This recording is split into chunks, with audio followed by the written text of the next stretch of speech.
Hey guys, welcome back to my new video. আশা করি তোমরা সবাই খুব ভালো আছো, আমিও ভালো আছি। আর আজকে আমি যাব কলেজ, তো ভাবলাম যে আজকে চলো একটা ব্লগ করা যাক, সাথে কি কি হচ্ছে সবকিছুই তোমাদের আমি শেয়ার করব। আর এখানে হচ্ছে আমি প্রজেক্টে কৃতজ্ঞতা স্বীকারে ম্যাম স্যারদের নাম লিখতে যাচ্ছিলাম। কি আর বলবো, একটা ভুল বারবার করছিলাম। মানে একটা মানুষ জেনে শুনে কত ভুল করতে পারে, আমাকে না দেখলে বোঝা যাবে না। তো যাই হোক, আর সকালে আমি চা খেতে খেতে আর কি এগুলো সব ঠিক করছিলাম। আর আজকে আমাদের কলেজে জমা নিতেও পারে, না নিতেও পারে, তবুও আমরা সব প্রজেক্ট গুলো নিয়ে যাব। আর এই যে আমাদের যত কিছু প্রজেক্ট দিয়েছিল সবগুলো এখানে আমি একসাথে জড়ো করে রাখছি, সবকিছুই নিয়ে যাব। আর এগুলো ভাগাভাগি করার পর আমি চলে যাই খেতে। তারপর আমার খাওয়া দাওয়ার পর এখন আমি চলে এসেছি রেডি হওয়ার জন্য। তো চলো চটপট করে রেডি হয়ে নিই। আর আমি হচ্ছে রোজ এরকম করে একটু একটু করে ভিডিও করি, কিন্তু ব্যাপার হচ্ছে আমি এডিট করার সময় পাই না। তো এরকম করে আমার ফোনটা ভরে যাচ্ছে, তো ভাবলাম যে একটু একটু করে চলো তোমাদের সাথে ভিডিওগুলো শেয়ার করা যাক। আর এই যে ফাইন আর্টসের এইসব জিনিসগুলো বানিয়েছি, তো এগুলো হচ্ছে আমাদেরকে সব কলেজে জমা দিয়ে আসতে হবে। তো ওটার জন্য খুব কষ্ট লাগছে। আর এখানে যে মাছটাকে দেখতে পাচ্ছ, এটাও আমাকে জমা দিয়ে আসতে হবে। আর এই মাছটাকে বানাতে সত্যি কথা বলতে আমাকে কলেজের অনেকে হেল্প করেছিল। আর আমি হচ্ছে সবার প্রথমে মাছটাকে বানিয়েছিলাম, আর ভীষণ সুন্দরভাবে রং করেছি। দেখো মাছটাকে কি সুন্দর লাগছে। আর এতদিন ধরে বানিয়ে মাছটাকে নিজের কাছে রেখেছিলাম, আজকে দিয়ে আসতে হবে, এটা ভেবে অনেকটাই কষ্ট লাগছে। তারপর সবকিছু বাগিয়ে ভারী ব্যাগ নিয়ে আমি এখন দাঁড়িয়ে আছি দরজার সামনে, কেন কি বাবা আসছে আমাকে পৌঁছে দিতে যাবে। আর আমি যেই বাড়ি থেকে বেরোবো সেই এমন বৃষ্টি পড়তে আরম্ভ করেছে, পুরো ঝমঝম করে বৃষ্টি পড়ছে হালকা হালকা। আর আজকে আমাদের কলেজে ক্লাস হবে না, আজকে একটা ছোট্ট করে অনুষ্ঠান আছে। আর কি আছে না আছে সেটা তোমরা দেখতেই পাবে, তো চলো ব্লগটা দেখতে থাকো। আর তারপর এই যে বৃষ্টির মধ্যে আমি আর বাবা বেরিয়ে পড়েছি। আর এই যে বাবা আমাকে মোড় পর্যন্ত পৌঁছে দিয়ে গেছে, আর এখন হচ্ছে আমি দাঁড়িয়ে আছি। আর এই যে বর্ণালীও চলে এসছে। আর বর্ণালী হচ্ছে সবকিছু জিনিস একটা ব্যাগে ঢুকিয়েছে, যেটা ওর ব্যাগে ঢুকছে না, হাতে করে ধরে আছে। আর আমার যা কিছু ছিল সব আমি ব্যাগে ঢুকিয়ে নিয়েছি। তো ওর জিনিসগুলো যেহেতু বড় বড়, তার জন্য ও সব কিছু আর কি ধরে নিয়ে যাচ্ছে। আর এখানে একটা মজার ঘটনা হচ্ছে, বর্ণালীর হচ্ছে 15 তারিখ জন্মদিন। আর আমাদের দেখা হয়েছিল 14ই আগস্ট, মানে 14 তারিখে। আর আমি ওকে না বলে ওর জন্য দুটো চকলেট কিনে নিই। তো ওকে না বলে আমি আমার ফোনটা ধরিয়ে দিয়েছিলাম ব্লগের নাম করে। তো ও ভাবছে যে আমি নর্মালি যেমন ব্লগ করি, তার জন্য ওকে ফোনটা ধরতে দিয়েছি। তো বুঝতেই পারেনি। আর ওকে যখন আমি চকলেটটা দিলাম, ও অনেকটাই খুশি হয়ে গেছিল। আর ওকে খুশি হতে দেখে আমার নিজেরই খুব ভালো লাগছিল। আর আমার মনে হয় আমার কাছের যারা মানুষজন, তাদের জন্য এইটুকু তো করাই যায়। তো তারপর আমরা বাস থেকে নেমে, মানে আমি আর মন্দিরা হেঁটে হেঁটে যাচ্ছি বইয়ের দোকানে। ওখানে আমাদের দরকার ছিল, তো দরকারটা ছিল মন্দিরার, তো আমাকে টেনে নিয়ে যাচ্ছে গাইস, কি আর বলবো। আর এখানে হচ্ছে আমি মন্দিরাকে বকে বকে যাচ্ছিলাম, যে বলছিলাম এমনি সময় তো আমাকে মনে পড়ে না, যখন তোর দরকার পড়ে তখনই আমাকে মনে পড়ে। তারপর আমরা বইয়ের দোকানে পৌঁছে যাই। আর আমরা যখন বাস থেকে নামি তখনও সেই হালকা হালকা বৃষ্টি পড়ছিল। আর এখানে আমাদের দেখা হয়ে যায় কেয়ার সাথে। আর কেয়াও হচ্ছে অনেক সুন্দর একটা জিনিস বানিয়েছে, যেটা আমি তোমাদেরকে একটু পরে দেখাবো। তারপর আমরা বইয়ের দোকান থেকে তাড়াতাড়ি চটপট করে চলে আসি বাসে। আর এই যে এখন আমরা বাসে বসে আছি, আর আমাদের বাসটা এখনো ছাড়েনি। দেখো আরো দেখাবো কে কে আসছে না আসছে, ঠিক আছে? বনালে অলওয়েজ সুন্দরী, তুইও অলওয়েজ সুন্দরী, আমিও সুন্দরী, আমরা সবাই সুন্দরী। দেখো বৃষ্টি সুন্দর। তো গাইস অনেকে অনেক কিছু বানিয়েছে, ঠিক আছে? তো দেখা ওইটা দেখাবো আমি। আমি বানিয়েছি, তুই কেন দেখাবি? আমারগুলো দেখিয়েছি, এগুলো আমার নয় ওদের। তো ওদেরগুলো দেখাচ্ছি। এখানে একটা গাছ আছে, এখানে চাঁদ আছে, এটা হচ্ছে হরিণ, ঠিক আছে? ওইটা কি আছে দেখো, ওইটা দেখো, এটাও আমি বানিয়েছি। এটা অদিতির হাতের কাছে অসাধারণ। তো এটাও হজমল আছে ডিব্বা। তো এখানে হচ্ছে একটা মানুষ ঢোল বাজাচ্ছে, এই যে।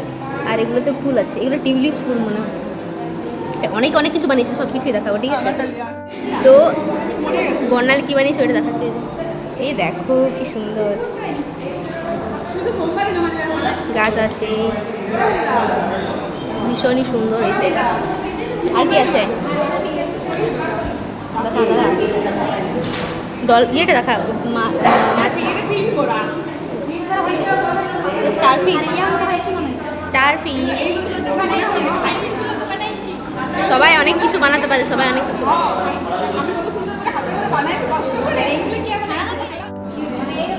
তো আরেকটা ফুল আছে, যেটা হচ্ছে বর্ণালী বানিয়েছে।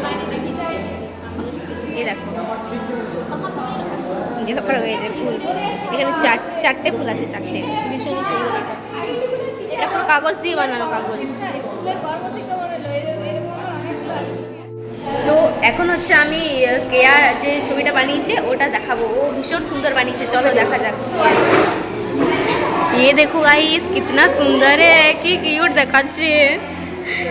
এই ভাই আমাকে দিয়ে দে এটা, এই দে, বেশ সুন্দর লাগছে। ये देखो गाइस कितना सुंदर है। এদিকে আসো আমরা সেলফি তুলে এর সাথে। এর একটা নামকরণ কর, পিকলু। পিকলু এটা হচ্ছে পিকলু। আর তারপর আজকে যেহেতু আমাদের ক্লাস হবে না, একটু ছোট করে অনুষ্ঠান আছে, ওই জন্য আমাদেরকে সবাইকে হল রুমে ডেকে নেয়। তো এখন হচ্ছে আমরা এই যে ঢুকছি, আর এই যে অনেকজন বসে আছে। তো অনুষ্ঠান এখনো শুরু হয়নি, কিছুক্ষণের মধ্যে শুরু হবে। তো চলো তোমরাও দেখতে থাকো। বিভক্ত হয়। এই বিভাজনের ফলে পাঞ্জাব ও বাংলা সহ বিভিন্ন অঞ্চলের মানুষের জীবনে ব্যাপক পরিবর্তন আসে। 1,40,00,000 মানুষ সীমান্তের দুই দিকে বাস্তুচ্যুত হয়ে পড়ে। বহু পরিবার বিচ্ছিন্ন।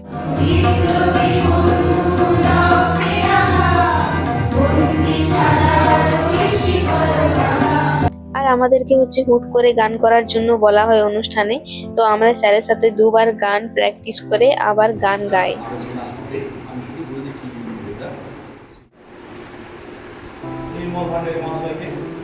এরপর দেশাত্মবোধক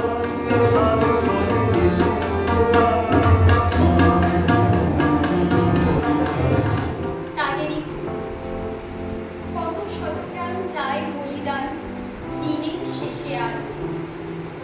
তবু তোমরা বীর জওয়ানরা নবরূপে রোজ সাজো। বিশেষ দিনকে স্মরণ করার জন্য আমরা জানি যে 15ই আগস্ট ভারতবর্ষ স্বাধীন হয় 1947 সালে। কিন্তু এই 14ই আগস্টকে কি কারণে স্মরণ করবো, 14ই আগস্টকে স্মরণ করার এর পিছনে কি গুরুত্ব আছে, তো সেই নিয়ে পরে আজকে দুটার কথা। এই নিয়ে আমার যে স্পেশাল কিছু জ্ঞান আছে, নলেজ আছে, সেই নেই, সামান্য কিছু জানি, তো সেটা আমাদের ছোট নদী চলে পাকে পাকে বৈশাখ মাসে তার আটটাও থাকে পার হয়ে যায় গুরু পার হয়ে গাড়ি দুই ঘর দুটা ঠালুদের গাড়ি চিপ চিপ করে বাড়ি কোথায় গেলা এখানে বাজবো। আজ 14ই আগস্ট। এই দিনটি আমরা ইতিহাসের এক গুরুত্বপূর্ণ সময় হিসেবে মনে করি। আজকের এই দিনে 14ই আগস্টে ইংরেজরা আমাদের দেশকে, আমাদের পূর্বপুরুষ ভাই বোনদের দুই ভাগে বিভক্ত করে দিয়ে চলে যায়। এবং উদযাপন করার জন্য যে আজকে আমরা উদযাপন করছি, এটা কিন্তু এর আগে কখনো হয়নি। তো ছোট করে অনুষ্ঠান হওয়ার পর এখন হচ্ছে আমাদের কি মিষ্টি দিচ্ছে, এই যে তো মিষ্টি নিয়ে চলে এসেছি, আমরা হচ্ছে এখন খাবো। সবাই মিলে একে একটা মিষ্টি দিয়েছে, দে দে খেতে পারছিস না তো ঘর লিচা ঘর লিচা ঘর লিচা। এই যে এরা গোটে মিষ্টি, এই মিষ্টিটা আগে খাই। গৌরবের একটা ভিডিও করে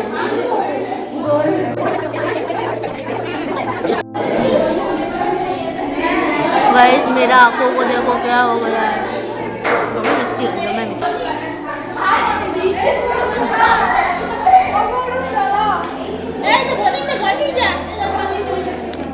আর আজকে হচ্ছে আমাদেরকে রেজিস্ট্রেশন নাম্বার দেয়, আর আমাদের ফর্ম ফিল আপও শুরু হয়ে গেছে। তো পরের মাসে হচ্ছে আমাদের পরীক্ষা। তো কি আর করবো, সবকিছুই করতে হচ্ছে একসাথে। আর দেখো ফাইন আর্টসের অনেকে অনেক কিছু বানিয়েছে। তো এখানে আর একটা বান্ধবী আমার খুব সুন্দর করে কচ্ছপ বানিয়েছে, আর কচ্ছপের উপরে ডিজাইনটা দেখো এত সুন্দর বানিয়েছে কি আর বলবো। আর এখানে আরেকটা বান্ধবী বানিয়েছে হচ্ছে পদ্ম ফুল, যেটা হচ্ছে ঝুলিয়ে রাখার মতো, আর ভীষণই সুন্দর। আর এটাও বানিয়েছে গ্লাস পেন্টিং, যেটা এটাও খুব সুন্দর রয়েছে। আর এখানে যেটা ড্রয়িং আছে এটাও দেখো খুব সুন্দর। তারপর আমরা জিনিসগুলো জমা দিয়ে এখন হচ্ছে বাড়ি ফিরছি। আর চলো আজকের ব্লগটা এখানেই শেষ করছি, দেখা হবে নতুন আর একটা কোনো ব্লগে। তো সবাই ভালো থেকো, সুস্থ থেকো, বাই।